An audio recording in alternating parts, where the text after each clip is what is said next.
విస్తరి ముందేసి పస్తులు పెట్టావే తీపి వస్తువు చుట్టూ తిరిగే ఈగని చేశావే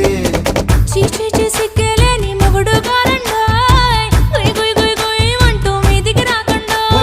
కంపెడి పిల్లలతో ఇంటిని నింపావే సాపాదిండు సంసారాన్ని మేడెక్కించావే ఇరుగు పొరుగు ముందు సరసాల తండా